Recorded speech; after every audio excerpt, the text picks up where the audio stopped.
Hey, welcome back to Fox Weather Now. Thanks for being here at the bottom of the hour. I'm Ian Oliver. We're watching this cross-country storm still in the first third of its journey. The impacts yesterday in Southern California. Then we've got this storm moving through the Rockies at this point. Some pockets of big snow, but into the early part of the weekend, that will be the greatest concern for severe weather potential. That'll be the middle Mississippi, arcing down across the Arklatex, where it appears as though all modes of severe weather will be possible.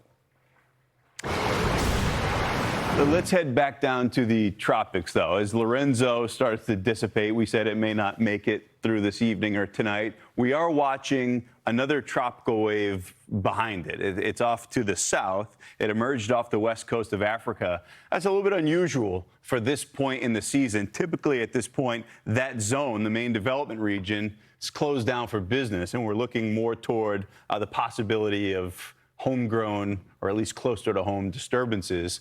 Joining us now is research scientist at the North Carolina Institute for Climate Studies, John Uehling.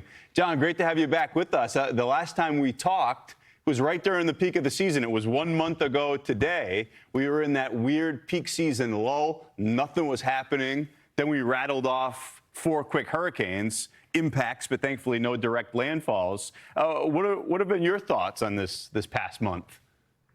Yeah, it's been interesting. And again, thanks for having me back to talk about it. But yeah, it's definitely been a strange season. I remember last time I was on talking about the possibility of having an active back half of the season. It seems to be that that's exactly what we've had.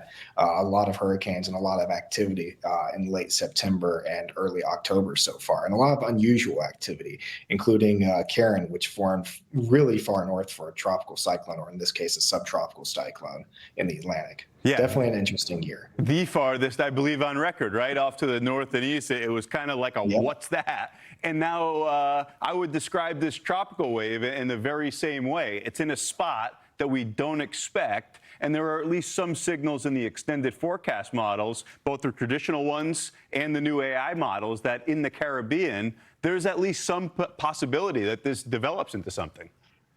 Yeah, so it's been a bit of an unusual October. Typically, this time of year, we're looking more in the Caribbean and the Gulf of Mexico for development. And so far, we've seen quite an active wave train. We've seen 2 tropical cyclones develop from waves so far this October, that being Jerry last week and Lorenzo this week.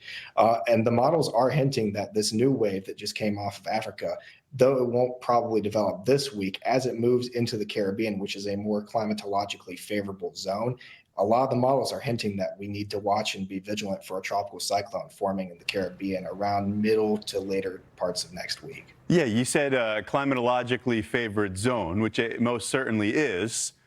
Unless it's this year. We've had absolutely nothing in the Caribbean so far this year, but those sea surface temperatures are super warm, so it feels like it wouldn't take much. It wouldn't take a whole lot. Any pocket of reasonable atmosphere, and that could become an issue there in the Caribbean. Yeah, exactly. Especially for a year like this year, where we've had an average number of named storms to this point in the season. It's been very unusual that we haven't seen any named storms at all in the Caribbean, but the conditions right now seem to be quite favorable. There's a lot of warm water. The shear looks like it's going to be relatively low, which has not been the case for a large part of this season, which is part of the reason we haven't seen much activity in the Caribbean this year. And so the conditions are primed next week for the potential for a hurricane to develop. And so it's a wave that we really need to keep an eye on, especially as we get into next week.